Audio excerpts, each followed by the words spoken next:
đây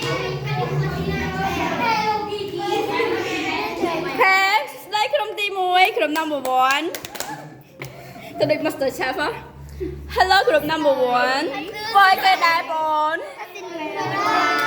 ដល់មែន Yes ធ្វើដល់ណាឲ្យបាន1%អី បាន90%ចិត្តហើយនៅអូន ចិត្តហើយហើយ ខែស៊ូស៊ូអូនហេ Hello ក្រុម number 2ដល់ណាឲ្យអូនបាន1%បាន80%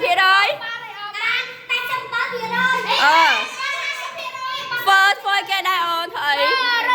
robot អូខេស៊ូដល់គ្នាអូនហេក្រុម number 3 Hello ក្រុម number 3